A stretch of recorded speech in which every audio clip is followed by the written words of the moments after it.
रात को आकाश में पश्चिम दिशा में दो चमकते तारे एक सीध में दिखाई दे रहे हैं। पहली बात तो यह है कि ये तारे नहीं बल्कि सौरमंडल का सबसे बड़ा ग्रह बृहस्पति और सबसे गर्म ग्रह शुक्र हैं। सूर्य के चक्कर लगाते हुए इनके बीच कम से कम 0.3 डिग्री यानी पूर्ण चंद्रमा के व्यास के बराबर की दूरी होती है। पूर्ण चंद्रमा का व्यास लगभग 3474 किलोमीटर है। अब आप समझ गए होंगे कि अपने घर की छत से आसमान में जिन दो ग्रहों के बारे में हम सोच रहे हैं कि ये छोटी उंगली की चौड़ाई से भी कम दूरी पर हैं और अब तो बस टकराने वाले हैं, दरअसल इनके बीच की कम से कम दूरी 3500 किलोमीटर रहती है, जो कि जम्मू कश्मीर से केरल तक की दूरी से भी थोड़ा अधिक है।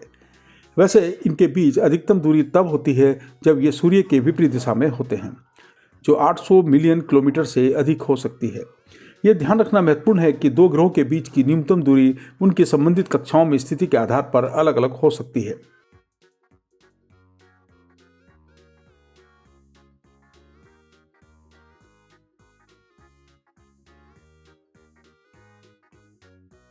खगोल विज्ञान में कंजंक्शन शब्द पृथ्वी से देखे जाने पर दो या दो से अधिक आकाशीय पिंडों के पास पास दिखाई देने को संदर्भित करता है। जब दो या दो से अधिक ग्रह, तारे या अन्य वस्तुएं पास पास या आकाश के एक ही भाग में दिखाई देते हैं तो इसे कंजंक्शन कहा जाता है। वस्तुएं वास्तव में एक साथ नहीं चलती हैं, लेकिन वो पृथ्वी के सापेक्ष अपनी स्थिति के कारण एक दूसरे के करीब दिखाई देती हैं।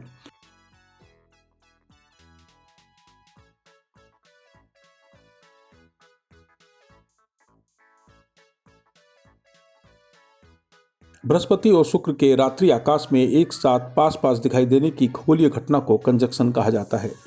ये तब होता है जब दो या दो से अधिक आकाशीय पिंड पृथ्वी से देखे जाने पर आकाश में एक दूसरे के करीब दिखाई देते हैं। शुक्र सूर्य के करीब है और बृहस्पति की तुलना में तेज कक्षा में चलता है, इसलिए ये आकाश में बृहस्पति के पास से गुजर सकता है।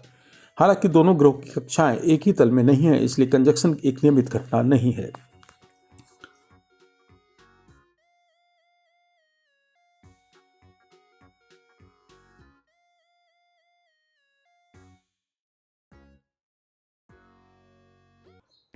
पृथ्वी को सूर्य के चारों ओर एक परिक्रमा पूरी करने में एक साल यानी लगभग 365.25 दिन लगते हैं। वहीं शुक्र को सूर्य के चारों ओर एक परिक्रमा पूरी करने में लगभग 225 दिन लगते हैं। इसका मतलब यह हुआ कि शुक्र का एक साल पृथ्वी के एक साल से बहुत छोटा है। वहीं शुक्र ग्रह को अपनी धुरी पर एक चक्कर पूरा करने में 243 दिन लगते हैं, यानी उसका एक दिन पृथ्वी के 243 दिन के बराबर होता है, जबकि शुक्र का एक साल मात्र 225 दिन का है। साफ है कि शुक्र का एक दिन वहां के एक साल से बड़ा होता है। बृहस्पति ग्रह सूर्य की परिक्रमा में लगभग 12 पृथ्वी वर्ष लगाता है। बृहस्पति पर एक साल लगभग 4332 पृथ्वी दिवसों के समान होता है। बृहस्पति गैस वाला विशाल ग्रह है। इसकी सतह पृथ्वी की तरह ठोस नहीं है और यह पृथ्वी की तुलना में बहुत तेजी से घूमता है। बृहस्पति का एक दिन पृथ्वी के एक दिन से लगभग 10 घंटे अधिक होता है।